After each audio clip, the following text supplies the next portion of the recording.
감사합니다. 한나 여전도회 우리 다 같이 박수로 격려하겠습니다. 감사합니다. 그리고 한 번 더 하겠습니다. 찬양팀, 수요 찬양팀 늘 수고하지만 오늘 한번 격려로 박수 한번 하겠습니다. 오늘 본문에는 특별한 만남의 이야기가 등장합니다.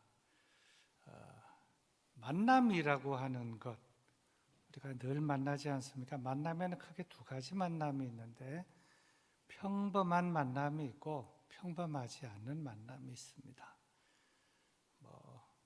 부담스럽지 않고 안녕하십니까? 잘 지냈습니까?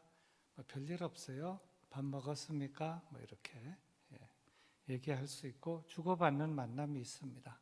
근데 갑자기 만나는데 즉시 시선이 동공이 그냥 중지가 되고 가슴이 막 쿵쾅거리고 숨이 막히고 이 사람 안 만났으면 좋을 사람인데 원수는 외나무 다리에서 만난다고 그런 만남도 있습니다. 오늘 본문에는 평범한 만남이 아니라 아주 특별한 만남의 사건을 소개를 하고 있습니다. 코리텐붐, 보통은 코리텐붐 그러는데 정확하게 하면 코리텐붐이라고 하는 네덜란드 아주 훌륭한 신앙으로 살았던 한 여사님이 계십니다. 그분에 대한 일화입니다. 이분은 나치 독일 시대에 유대인들을 다 잡아갈 때 유대인들을 집에 숨겨주었다고 그래서 들켜가지고 잡혀서 유대인 포로 수용소에 들어갔지만 유대인 포로 수용소에 들어갔다고 다 죽고 가스실에 들어가고 그런 것은 아니고 유대인 포로 수용소에서도 살아남은 많지 않은 흔치 않은 그 인원 중에 한 명이 이 코리텐붐 여사입니다. 그러나 거기에서는 수많은 고생과 어려움을 겪었는데 거기에서 나온 다음에 살아남아서 기도하고 믿음으로 신앙생활을 하면서 살아남아서 나와가지고 그 어려움 속에서 내가 어떻게 하나님을 믿고 견디면서 승리했는가 하는 것을 다니면서 간증을 하고 간증도 하고 간증 설교도 하고 했던 여사님이 네덜란드 코리텐붐 여사입니다. 어느 날 한 교회에서 이제 주로 간증을 주로 하러 다니는 분들은 거의 주제가 비슷하지요. 또 여기서 유대인 포로 수용소에 들어갔지만 하나님의 은혜로 살아남았는데 항상 주제는 똑같습니다. 원수를 사랑하라. 이런 주제로 설교를 하고 강단에서 내려가는데 만나고 싶지 않는 사람을 딱 만났는데 그 자리에서 다리가 얼어붙은 것입니다. 그 사람은 유대인 포로 수용소에서 일했던 독일인 간수였습니다. 간수. 그 사람은 어떤 사람이었느냐? 그 사람 때문에 너무나 많은 유대인들이 죽었기 때문에 원수를 사랑하라 설교를 했지만 사실 사랑하기 힘든 사람이었고 그 간수는 이 코리텐붐 여사의 또 누구를 또 어렵게 했는가 하면은 그분의 언니도 친언니도 이 독일인 간수 때문에 죽었기 때문에 언니를 죽인 저 원수 같은 사람을 과연 사랑할 수 있나 다시 생각하게 하는 그 사람이었기 때문에 원수를 사랑하라 하고 간증 설교를 하고 내려가다가 그 사람을 딱 만난 것입니다. 자, 어떻게 해야 되는 겁니까? 설교는 그렇게 하고 내려가다가 그 사람을 만났습니다. 처음에 내려가다가 딱 봤는데 어디서 얼굴을 많이 본 사람인데 생각해 보니 순간적으로 몇 초 만에 팍 지나가는데 포로 수용소의 독일인 간수로구나.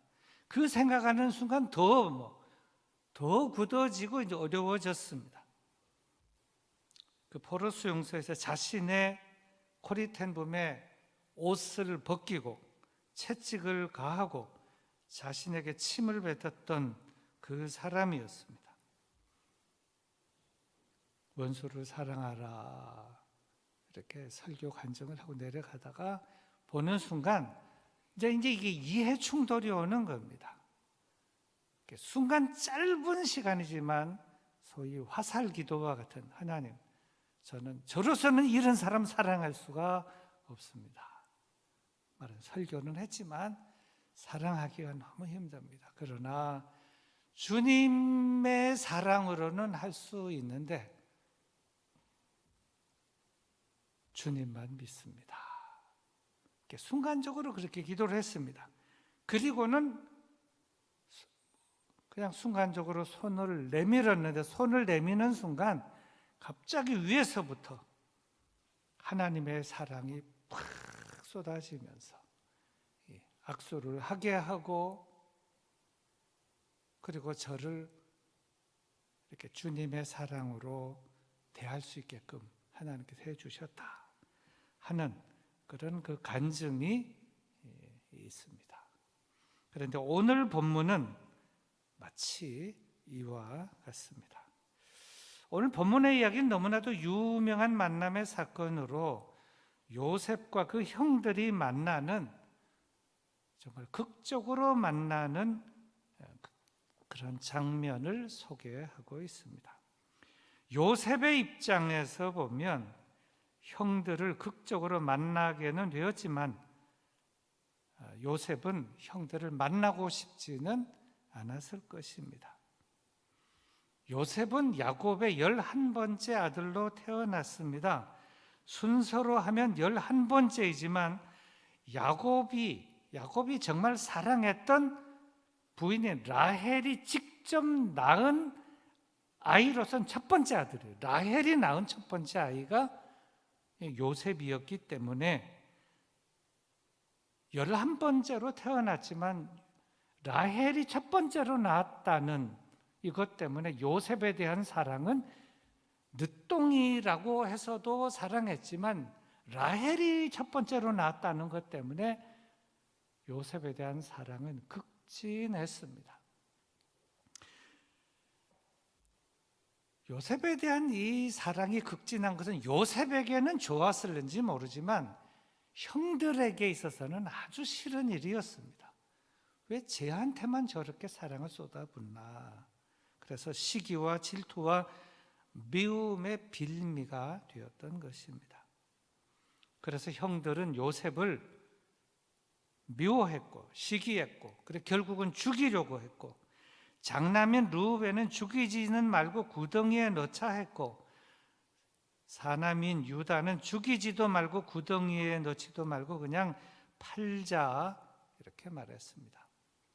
그래서 요셉은 구덩이에 던져졌다가 미디안 상인들에게 팔리게 되었고, 또 미디안 상인들은 보디발에게 팔았고, 그러다가 보디발의 아내의 일로 감옥에 들어갔다가 바로 왕의 꿈을 해석해서 하나님의 섭리로 애굽 총리에 올랐고, 바로 왕의 꿈대로 7년 풍년, 7년 흉년이 들어 흉년 제2년 때에 요셉의 형들이 곡식사로 애굽까지 왔다가 요셉을 극적으로 만나게 된 것입니다. 그러니 이제 요셉의 입장에서 보면 형들을 극적으로 만나게는 되었지만 솔직히 만나고 싶지는 않았을 것이다, 이렇게 본다는 겁니다. 또 형들 입장에서 보면 형들 입장도 마찬가지입니다. 요셉을 극적으로 만나게는 되었지만 형들도 요셉을 만나고 싶지는 않았을 것이다, 이렇게 보는 겁니다. 그 내용은 아까 그 내용이 반복이 되는 겁니다. 형들은 요셉을 죽이자, 구덩이에 집어넣자, 팔자, 이래가지고 결국은 구덩이에 던져졌다가 팔렸다가 또 감옥에 들어갔다가 꿈을 해석해서 이렇게 됐는데, 사실은 이 형들은 죽이자 했다 구덩이에 넣자가 팔자 그래가지고 팔린 그 다음에는 요셉이 어떻게 된지 저들은 몰랐던 것입니다.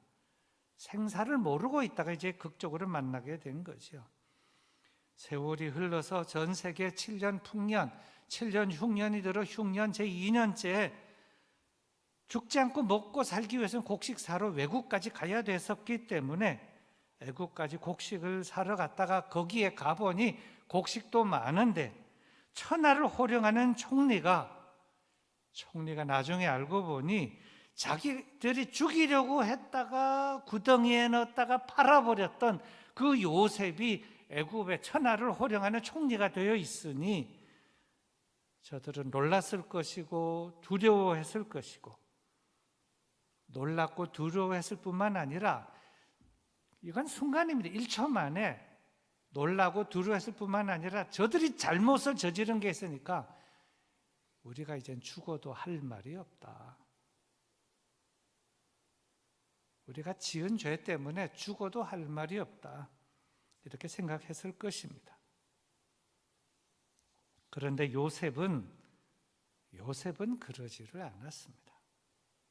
물론 요셉도 처음에는 요셉이나 형들이나 마찬가지지만 서로 만나고 싶지 않았는데, 원수는 외나무 다리에 만난다는 것처럼 딱 만나니까 만나고 싶지 않았지만 딱 만났습니다. 요셉도 만나고 싶지 않았을 것입니다.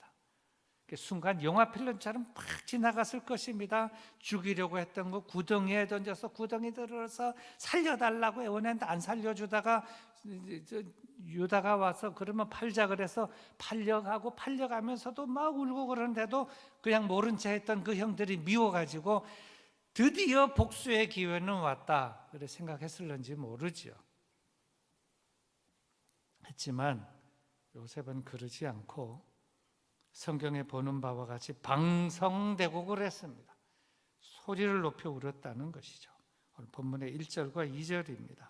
요셉이 시종하는 자들 앞에서 그 정을 억제하지 못하여 소리질러 모든 사람을 자기에게서 물러가라 하고 그 형제들에게 자기를 알리니 그때에 그와 함께한 다른 사람이 없었더라. 요셉이 큰 소리로 우니 애굽 사람에게 들리며 바로의 궁중에 들리더라. 요셉이 11번째, 동생이지 형들에 비하면. 미움도 있고 복잡했겠지만 방성되고 가면서 온 동네에 떠나갈 때 실컷 울었습니다. 그리고 한참 울고 나서 형들에게 내가 당신들의 동생입니다 딱 말했습니다. 형들이 얼마나 놀랬겠습니까? 그 자리에 졸도할 뻔했겠죠. 근데 그 말하고 나서는 형들을 위로하고 과거를 묻지 않았습니다. 전혀 묻지 않았습니다. 그때 왜 그렇게 했나? 내가 그때 살려달라고 애골복골 할 때 왜 그랬냐? 누가 그때 그랬냐? 말린 사람 형들 중에 누가 있었냐? 이제 와서 그걸 말해봤자 아무 소용이 없기에 그걸 묻지 않았다 하는 것입니다. 일체 과거를 말하지 않았고 묻지도 않았습니다. 아니면 그 묻는 것 말고 자기 얘기도 할 수도 있었겠죠. 묻지 않았더라면 내가 그때 구덩이에 들어갔다가 팔리고 나서 내가 얼마나 고생했는지 아느냐? 종살이하고 감옥에 들어갔다가 형들 때문에 참 내가 이래 됐다 말할 것 같은데 한마디도 하지 않았습니다. 딱 한마디로 말하면 이런 겁니다. 저는 11번째 아들이었지만 장남 같았습니다. 장남 같았다. 결국 요셉은 장남의 몫을 받게 됩니다. 장남의 몫을 받게 되죠. 그리고 이렇게 말했습니다. 3절입니다. 요셉이 그 형들에게 이르되 나는 요셉이라 내 아버지께서 아직 살아 계시니까.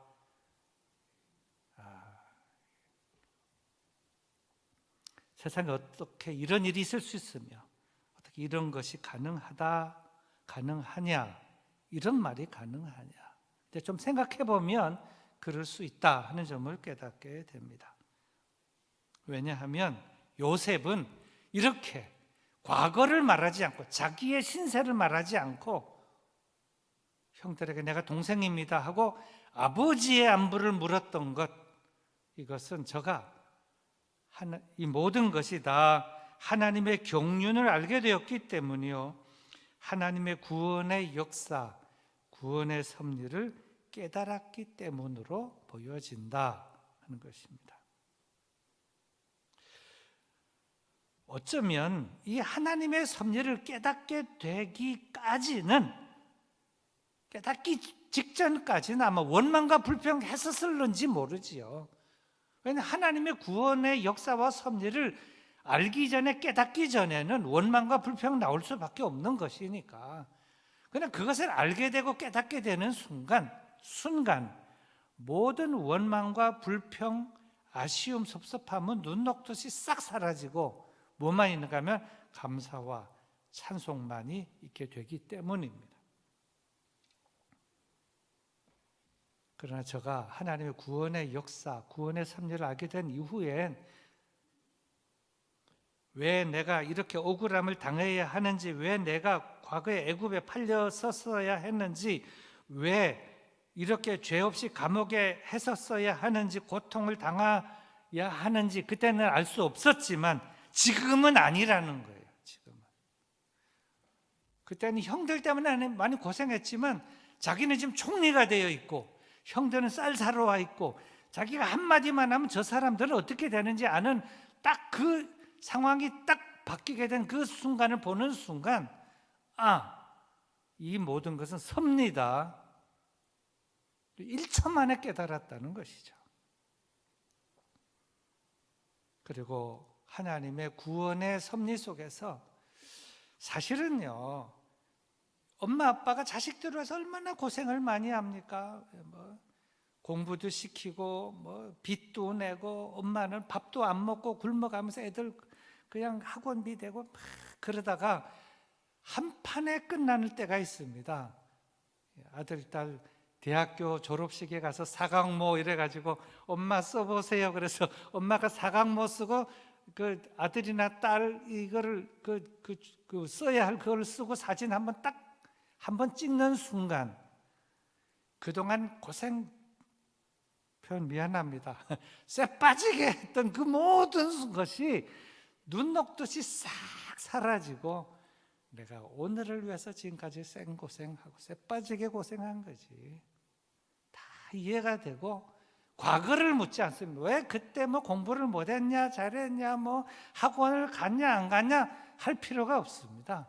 사각모 딱 쓰고 사진 딱 한 판 찍는 그 순간, 바로 오늘을 위하여 지나간 모든 일이 있었다는 걸 깨닫게 되는 것이죠. 하나님의 섭리와 경륜을 깨달으면서 감사하고 있는데, 그것이 오늘 본문 4절과 5절입니다. 제가 읽어봅니다. 요셉이 형들에게 이르되 내게로 가까이 오소서. 그들이 가까이 가니 이르되 나는 당신들의 아우 요셉이니 당신들이 애굽에 판 자라. 당신들이 나를 이곳에 팔았다고 해서 근심하지 마소서, 한탄하지 마소서.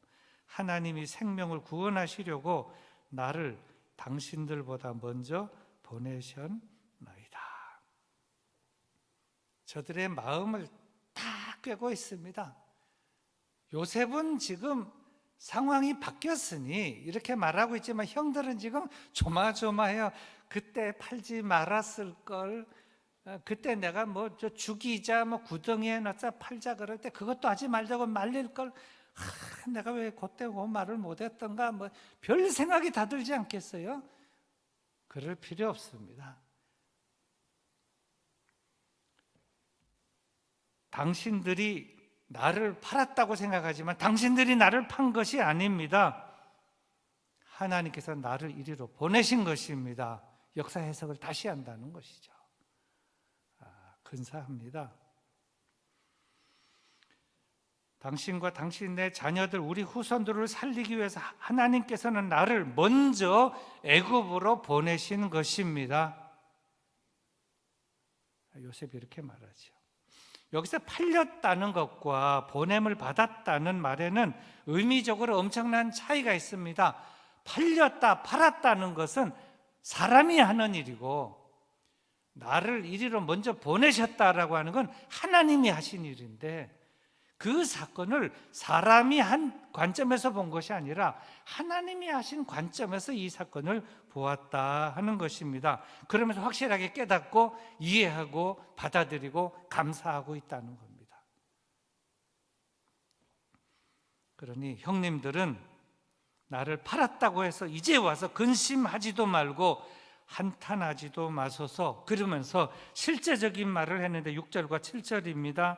이 땅에 2년 동안 흉년이 들었으나 아직 5년은 밭갈이도 못하고 추수도 못할지라 하나님이 큰 구원으로 당신들의 생명을 보존하고 당신들의 후손을 세상에 두시려고 나를 당신들보다 먼저 보내셨나니. 지금 와서 생각해 보니 당신들이 나를 팔았다고 하지만 하나님이 먼저 보내신 것입니다. 그렇다고 막 가슴 치고 한탄하지 마십시오. 하나님이 나를 먼저 보내신 것입니다. 이제 와서 보니 그렇게 해석될 수밖에 없습니다. 얘기를 하면서 마지막으로 이런 말을 했습니다. 8절입니다. 그런즉 나를 이리로 보낸 이는 당신들이 아니요 하나님이시라. 하나님이 나를 바로에게 아버지로 삼으시고 그 온 집의 주로 삼으시며 애굽 온 땅의 통치자로 삼으셨나이다. 하나님께서 나를 애굽의 주로 삼으셨고 애굽의 총리로 만들었고 이렇게 높여서 주권자로 삼았습니다. 하나님이 나를 그렇게 했으니 나는 이제 누구도 미워하지 않습니다. 형들 미워하지 않습니다. 과거에 나를 팔았고 고등에 집어넣었지만 이제 와서 보니 그 모든 것이 다 하나님의 섭리인 것을 이제 깨달았습니다.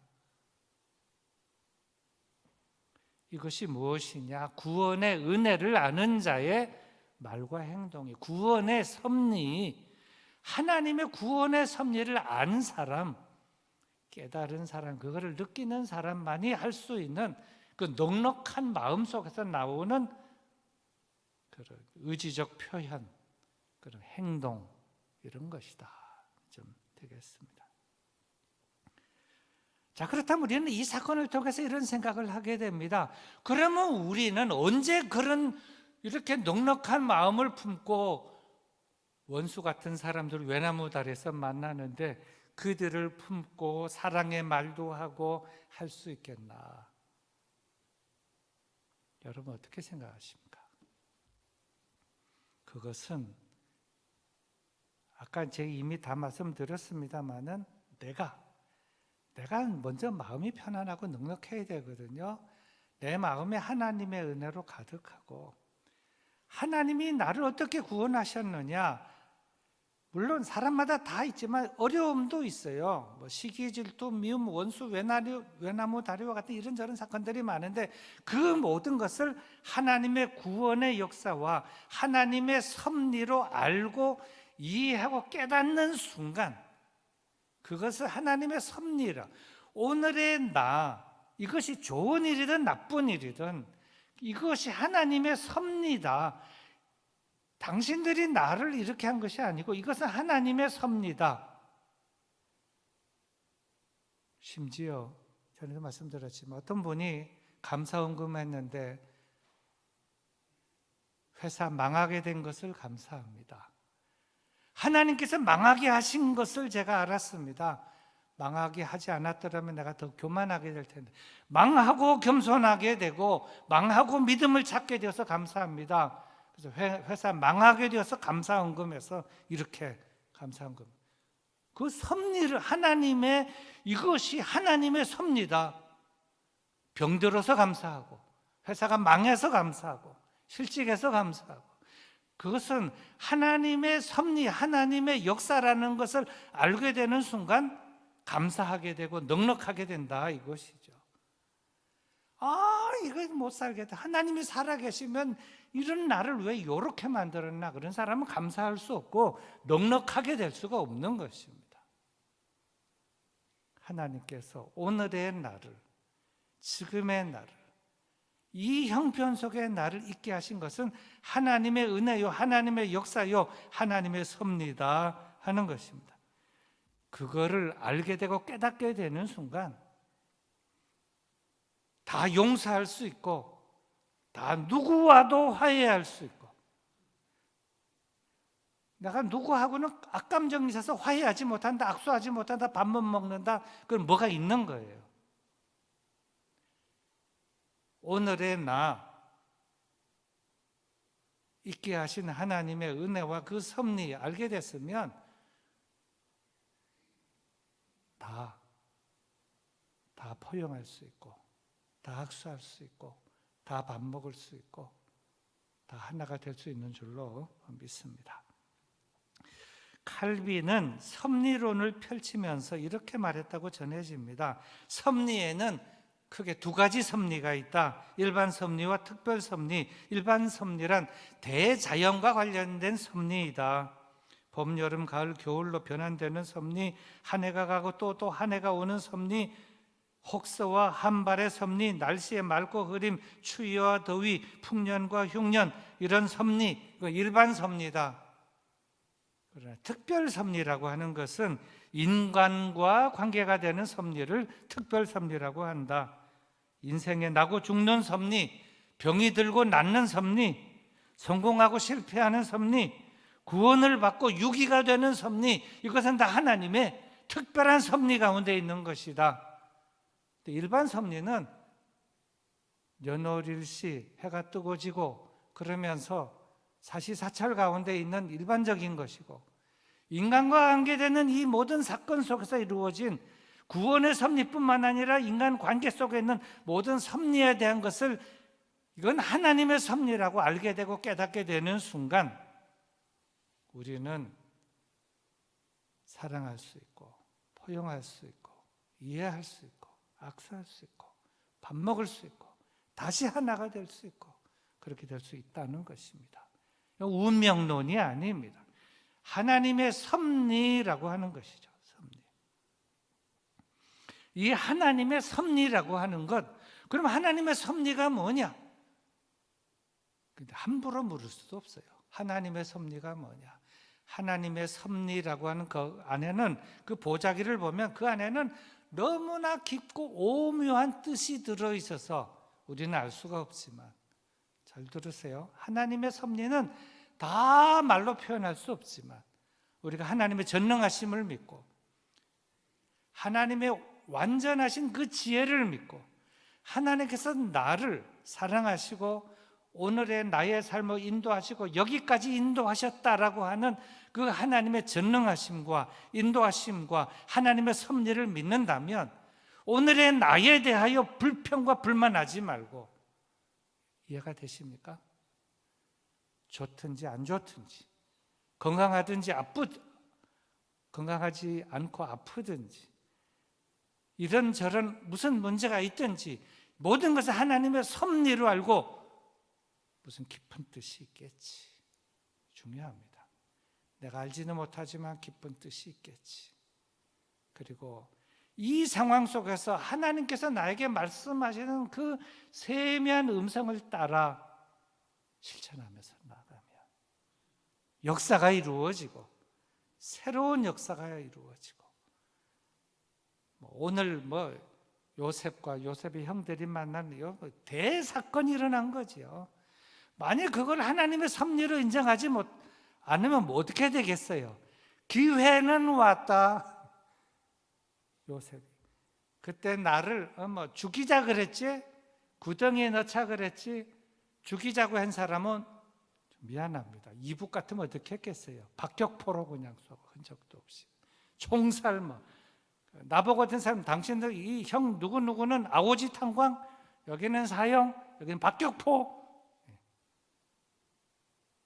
그러면 시원하겠습니까? 근데 하나님을 믿는 사람은 그래서는 안 된다는 것이죠. 기회가 오기는 왔는데 하나님의 말씀을 실천한 기회가 온 것이다. 하나님의 전능하심과 하나님의 섭리를 어떻게 우리가 받아들여야 하느냐? 하나님의 섭리를 우리가 논하지만 하나님의 섭리를 내가 다 알려고 한다. 교만입니다. 하나님의 섭리를 다 알 수가 있겠습니까? 물론 하나님의 섭리에 대해서 이해하려고 노력하는 건 좋지만 나는 하나님의 섭리를 다 알아야 되겠다. 다 섭리를 다 알아야만 내가 믿겠다. 안 되죠. 하나님의 전능하심을 믿고 하나님의 온전하시고 완전하신 지혜를 믿고 하나님의 섭리를 믿고 모든 것을 하나님의 은혜로 그 섭리로 받아들이고 감사하며 살게 되면 하나님께서 우리의 모든 삶을 다 은혜로 복으로 인도해 주시고 그것이 누구냐? 그것이 바로 요셉이라는 겁니다. 요셉이 그렇게 살았다는 것이죠. 그 소위 말하는 기구한 인생 속에서 오늘 본문 7절과 8절 말씀을 제가 다시 읽어보겠습니다. 하나님이 큰 구원으로 당신들의 생명을 보존하고 당신들의 후손을 세상에 두시려고 나를 당신들보다 먼저 보내셨나니 그런즉 나를 이리로 보낸 이는 당신들이 아니요 하나님이시라. 하나님이 나를 바로에게 아버지로 삼으시고 그 온 집의 주로 삼으시며 애굽 온 땅의 통치자로 삼으셨나이다. 이 점이 아주 훌륭합니다. 이것 좀 본받았으면 좋겠는데 우리가 이 속이 대통구멍 해가지고 이게 잘 안 되는 거예요. 믿음도 좀 키우고 하나님에 대한 섭리를 그냥 받아들이고 이해가 되면 이해가 되는 대로 이해가 안 되면 하나님의 섭리로 무조건 믿겠습니다. 이렇게 무조건 섭리로 받아들이고 불평 원망하지 않고 내가 살겠습니다. 이렇게 하면 얼마나 좋겠나 하는 것입니다. 이렇게 요셉은 하나님에 대한 인식을 하나님이 하시는 모든 섭리로 받아들이면서 새롭게 됐는데 이 부분에 대해서 구약성경 시편 105편에서는 이렇게 말씀하고 있습니다. 제가 좀 소개하고 싶어서 인용을 합니다. 105편 16절에서 24절입니다. 그가 또 그 땅에 기근이 들게 하사 그들이 의지하고 있는 양식을 다 끊으셨도다. 그가 한 사람을 앞서 보내셨으며 요셉이 종으로 팔렸도다. 그의 발은 착고를 차고 그의 몸은 쇠사슬에 매였으니 곧 여호와의 말씀이 응할 때까지라. 그의 말씀이 그를 단련하였도다. 왕이 사람을 보내어 그를 석방하며 뭇 백성의 통치자가 그를 자유롭게 하였도다. 그를 그의 집의 주관자로 삼아 그의 모든 소유를 관리하게 하고 그의 뜻대로 모든 신하를 다스리며 그의 지혜로 장로들을 교훈하게 하였도다. 이에 이스라엘이 애굽에 들어가며 야곱이 함의 땅에 나그네가 되었도다. 여호와께서 자기의 백성을 크게 번성하게 하사 그의 대적들보다 강하게 하셨으며. 아주 훌륭합니다. 얼마나 멋지십니까? 우리는 우리의 역사, 나의 역사 속에서도 이러한 고백이 나타날 수 있도록 우리의 믿음을 잘 키워야 할 것이고 하나님께서 하시는 구원의 섭리에 대하여서도 바르게 잘 반응하면서 올바르게 반응하면서 살아가야 할 줄로 믿습니다. 이제 설교 결론입니다. 오늘 저녁 설교 제목은 구원의 섭리를 아는 사람이고 설교 내용은 섭리에 대한 설교인데 이 섭리라고 하는 주제는 아까 여러 번 말씀드렸습니다만은 우리 믿는 사람들이 살아가면서 좀 한 번씩 곱씹어야 할 큰 주제이지 않을 수가 없습니다. 누가 나의 삶을 섭리하는가? 여러분, 누가 자신의 삶을 섭리합니까? 나 자신입니까? 나의 삶을 섭리하는 사람이 부모입니까? 나의 삶을 섭리하는 사람이 대통령이고 왕입니까? 누가 나의 삶을 섭리합니까? 누가 우리의 삶을, 우리 모두의 삶을 섭리하는 것입니까? 누가 세계의 역사를 섭리하는 것입니까? 이 부분에 대한 섭리에 대한 이해를 분명하게 할 때 지금 나의 형편은 때로 힘들고 어렵다 할지라도 좋든지 어렵든지 간에 섭리론을 분명하게 할 때 우리는 항상 자유할 수 있고, 그리고 어떤 상황 가운데서든지 원망과 불평하지 않고 믿음으로 감사와 찬양으로 하나님 앞에 바르게 잘 반응하게 될 줄로 믿습니다. 그것이 요셉과 같은 삶이고, 요셉의 삶 보면, 그래서 보면 형통하게 하였더라, 형통하게 하였더라, 형통하게 하였더라. 그런데 그 형통이라고 하는 단어는 결론은 마지막에 성공이다, 석세스다 이렇게 하고 있습니다. 하나님이 모든 걸 다스리시고 인도하시고 주장하시고 섭리하신다라는 걸 확실하게 믿고 매일매일 살아가는 삶은 어떤 삶을 살게 되느냐? 성공적인 삶을 살게 될 줄로 믿습니다.